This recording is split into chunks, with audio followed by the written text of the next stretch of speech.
Good evening, you're watching Estuary TV News. Coming up, today we open the covers on North East Lincolnshire's community libraries and we visit a young man with a big future in technology. And I'll be talking to Dave Carlisle about the plight of the homeless. Welcome to Estuary TV News. I'm Hugh Riches. First of all, it's over to Richard Morris for the news headlines.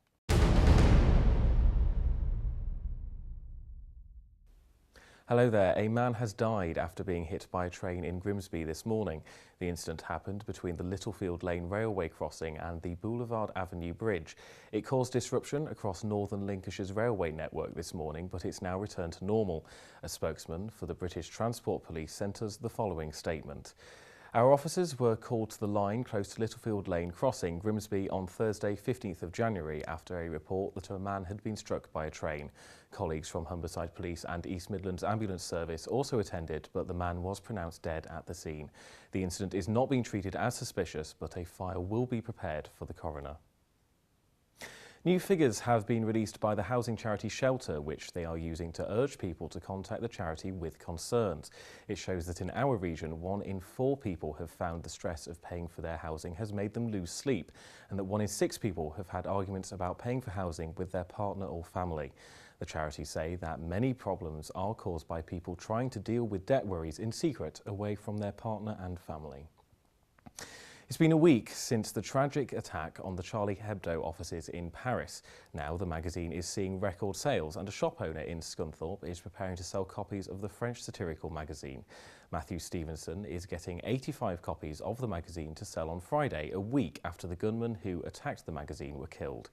There has been controversy over the magazine, which features the Prophet Muhammad on its cover. Matthew says he's not selling the magazine to offend anyone and has been given advice by the police over the selling of it. My intention is not to insult or upset anybody.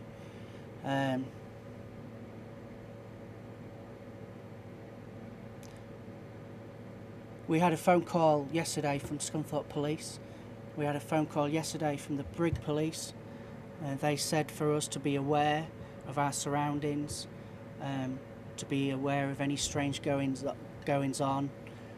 They also said that they don't believe we're going to be the target of anything, but just to receive those phone calls from 2 different police stations is very scary. It does make you think twice. That's all from me, and I'll be back with more news soon. If you've got any news for us, then please contact us on Grimsby 3155553. Bye for now.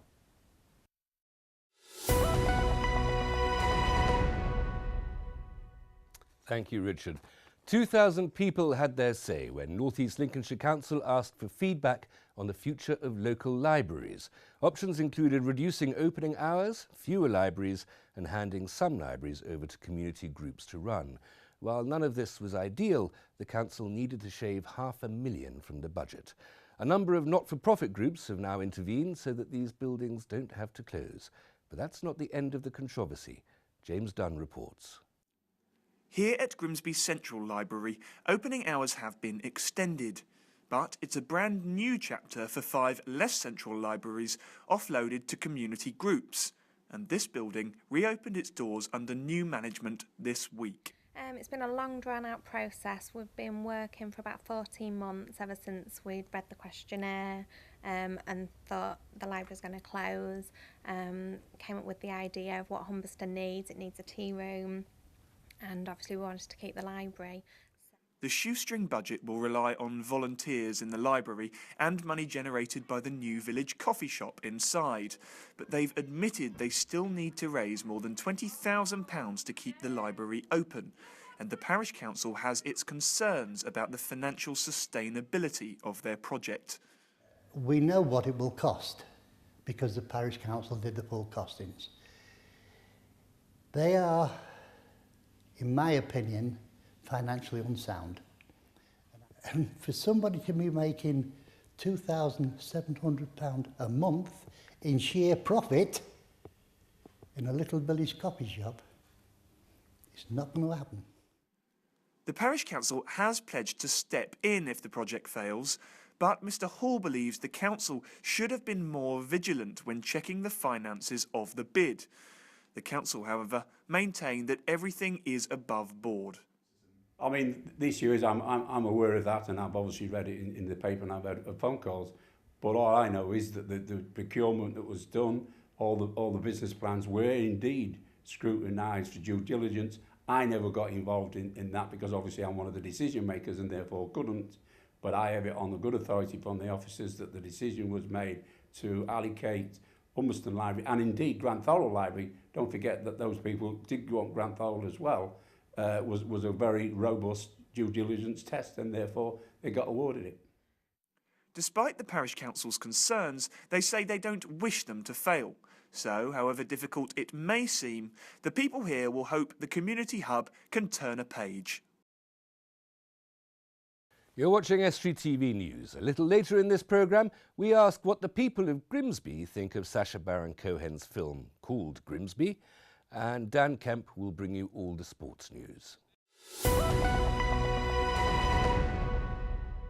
The Sleep Easy event this year is designed to raise awareness of and money for the homeless. One of its organisers is Dave Carlisle, manager of Harbour Place, who joins me now. Dave, welcome and thank you very much for coming in. Thanks for inviting us in.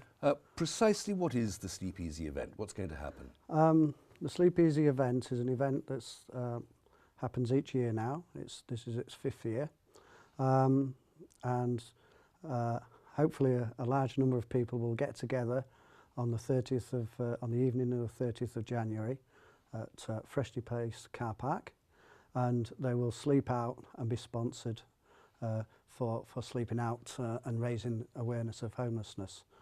Last year was a very successful year. We had 80 people attend, which is the most that we'd had in Grimsby since it started. We're hoping to improve on that this year. But how it works really is that a number of events will be run across the area. There'll be one in Grimsby and there'll be over in Hull as well, Scunthorpe. And the YMCA are the lead partners on this really. There's the YMCA and there's Harbour Place and there's CARE. And there are other organisations who get involved as well, especially with providing people to come and help us. And the way it raises money is that anybody who volunteers to come out and spend a night sleeping out under the stars, they're sponsored for it. Yeah, that's the thing. You go around and annoy everybody with your sponsor form and just try and get some money off people, and just let people know what life is like. You're never going to be able to fully understand what it's like to sleep on the streets, but this does give some food for thought, because it is still a very cold night. Well, the 30th of January, it will be a cold night, and it's a freezing cold winter, and we're having a particularly cold patch at the moment as well. So it's some sacrifice people are making to come and sleep on the streets. It is, and sleep in a car park. And it's all ages. You get younger people there, and you get older people there.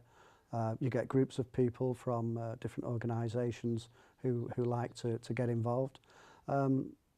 Freshly Place have been very good, and they're providing the cardboard boxes and helping us. So you get at least that little bit of shelter. We do get the shelter, but people talk of cardboard box cities, don't they? In places we do, where the yes. homeless tend to congregate. Yeah, you don't tend to see that so much in places like North East Lincolnshire, but you do if you go into the bigger cities. And so, okay, it's a bit of a stereotype what we're portraying, but it does raise, it's hard to explain unless you do it. It just in the history of the event, as you say, this is its 5th year. Yeah. How much money has it raised in the past? I believe it's raised around £100,000 over the previous years.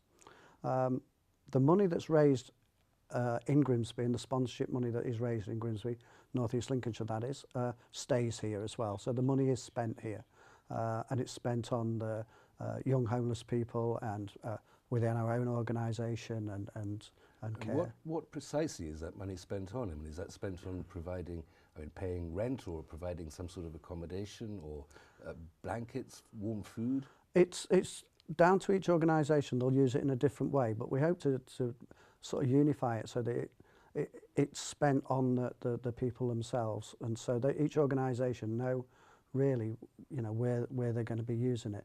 We have a rough sleeper outreach project, street outreach project as well. Our money will be used what we get will be used to support that project. So it will be going directly back onto the streets from where it's come, if you know what I mean. The difference, of course, between a volunteer raising money, generous as it is, sleeping in the car park overnight on the 30th of January, and somebody who has no choice but to sleep rough every night, is that the volunteer knows that they have the choice and that they can go home to a warm bed the next morning, as it were. But the experience isn't just the discomfort, the cold, the danger of sleeping outside, it's the, well, one's tempted to use the word despair. Yeah, it's not very good. 2 years ago we did it at Shoreline Housing car park, and it was the coldest I've ever been. It was raining, it was sleeting, and at 5 o'clock in the morning I had to go. It was just no good. So you imagine trying to do that night after night. It's just not, you know, it's not possible really. This evening, for example, Harbour Place opens this evening to support the cold weather provision run by North East Lincolnshire Council's Home Options team and North East Lincolnshire's Homelessness Forum.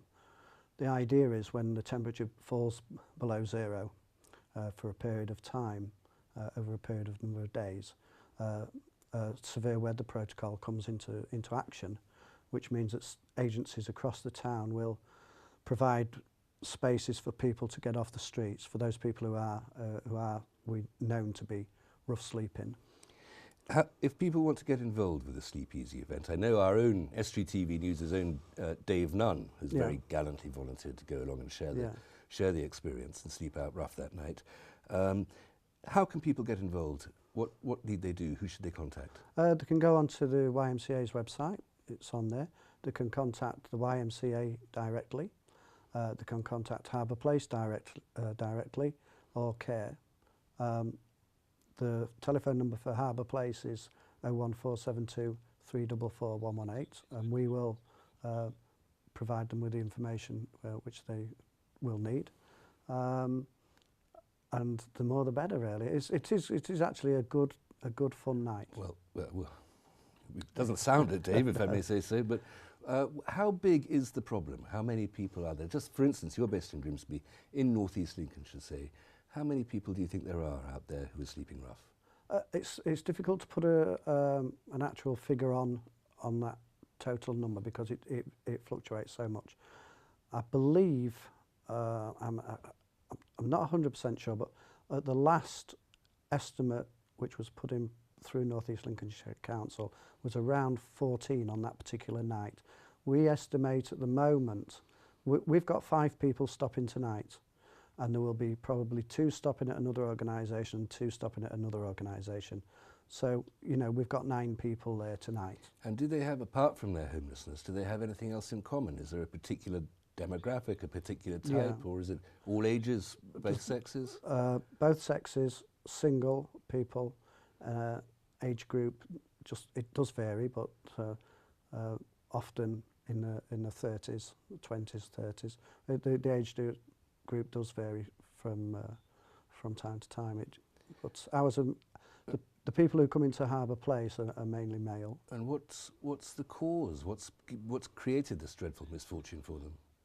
There is no one reason. It's very difficult to in such a short time to say what causes homelessness. What I can tell you though is this year we had 336 new people to Harbour Place, and of those 336 we had 135 who were homeless the night before they came into us. Dave, it's clearly a significant problem, and well done for trying to find a solution. Thank you very much for coming in. Thanks very much. After the Channel 4 series Skint, the big screen is to feature Grimsby in Sacha Baron Cohen's new movie simply entitled Grimsby. It's a tale of espionage and football hooliganism, a little old-fashioned nowadays perhaps. We asked the people of Grimsby if they were looking forward to Grimsby. Sometimes this town gets enough bad press, so you can do without it, really. I think you should redo the film and go to the good areas, and then that put Grimsby on the map as a good place. apart from the fishing industry. There's a lot of people who tell you that around here. There's some good people here. I've been here all my life. I grew up here, you know, man and boy, so. Well, you can mock any town. Yes, it's a free country. People keep telling us it's a freedom of speech. If they don't want to watch it, they don't have to go. I think it's a good thing. It's a money earner, innit? It's a money spinner. Gets them all in the cinemas, doesn't it? Why not? It's publicity, isn't it? It's all good. No. Why not? Have we had the Mickey took too much? Ah, that skin was not very good, was it? No, it's just not on. Not as bad a place as what people make it out to be. Some really good people in Grimsby, hard working as well. I mean, so that need people like making a mockery of it. If you go to the good areas, like Scaffold, Waltham, you'll get better results than what they totally describe it in our town. I wouldn't be bothered mocking Grimsby. That's not my way of doing things. If other people want to do that, okay, they're willing to. You can carry on and do it, but it doesn't interest me. It's a poor philosophy of life to get down to that standard. It's constantly said that the younger generation now are more at ease with technology than ever before, and one primary school student in Grimsby is proving that. Kieran Green is a member of the prestigious Virgin Media Digital Youth Council, meaning that he's helping shape the technology of tomorrow with a media giant. Richard Morris went along to speak to him. A Grimsby primary school student is taking part in a national scheme organised by Virgin Media. The scheme aims to invite teenagers of school age to help shape the digital future of the classroom and school experience. Despite being 9 years old and in primary school, Kieran Green was invited to take part. My mum found the entry form and we thought, well, it'll be good to enter me.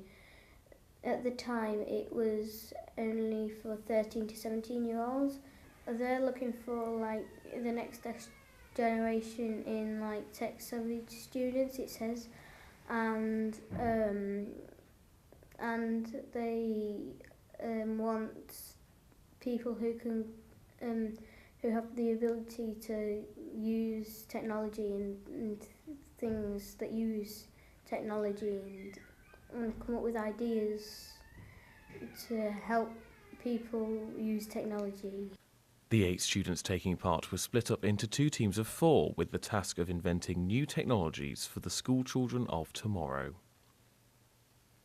We came up with this wristband which is kind of based off an Apple wristband, and it tells you the time and if there is a fire bell or the school bell, or if what the next lesson is and what to bring with you. And also it kind of tracks your progress. So if you're doing really good, it will know that you're doing really good in that certain subject. Kieran has already visited London once as part of the scheme and will soon be attending the Excel Centre in Birmingham to present the product they have helped design. Now here's the sport with Dan Kemp.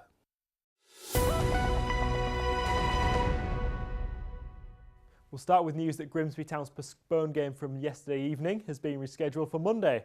The game was called off after a pitch inspection yesterday lunchtime in Gateshead, and the rearranged FA Trophy replay will now kick off at 7:45 at the International Stadium. It looks like Hull may be set for a brand new baseball league. City was a hotbed of the sport in the UK, but participation has declined in recent years. The Hull Scorpions, the city's only current side, begins its training at 10 a.m. on Sunday morning at Archbishop Centimere Academy, with everyone welcome.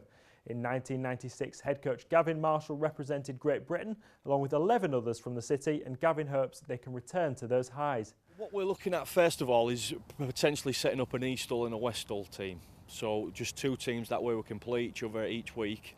And then hopefully from that it may grow. You know, like you say, we might have 2 teams from the east of Hull and 2 teams from the west of Hull. So at this moment in time, we're just, like you say, we're calling it kind of an instructional league where people can come, newcomers can come, they can play alongside other newcomers, so there isn't a big gap in the talent side of things.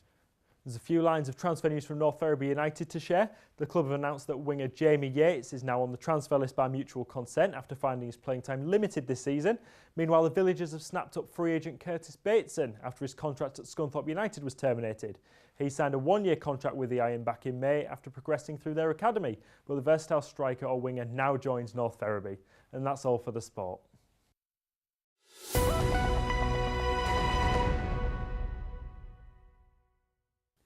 Time now for our regular canine feature. It's Dog of the Week.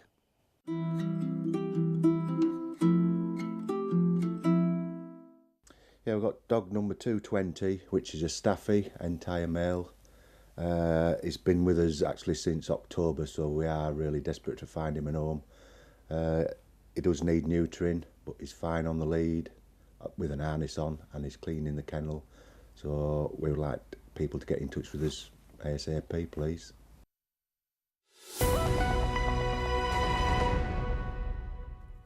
Just before we go, I'm still with Dave Carlisle from Harbour Place and organising the Sleep Easy event. Dave, you brought in the poster, which I'll get the right way up. And just to reiterate the details of for people who want to take part, www.sleep-easy.co.uk. That'll get them, they'll find the details they need them. That's it, they can register on the website there, and donations can be placed on the website there for people as well. And okay. Can people, here we are, there's a little bit of an illustration of it. Can people just turn up on the night on the 30th? No, they must register. They've got to register before the night, so health and safety issues. And so they must contact the YMCA, register online, or contact Harbour Place or Care, and we can help them through the registration. You mentioned the health and safety issues. People presumably have to have at least a minimum standard of health before they can take part. We would explain that to them. Yes. We would. And there'll be some sort of protection there, presumably on the night as well. They're not we've got everything in place already for them. We'll be fine. Dave, thank you very much. Good luck with the event. Okay. That's all we have time for, I'm afraid, this time round. If you have a story for us, please go to our Facebook or Twitter pages, details on the screen just down here, email news@estuary.tv or phone Grimsby 315561. Until tomorrow, though, good evening.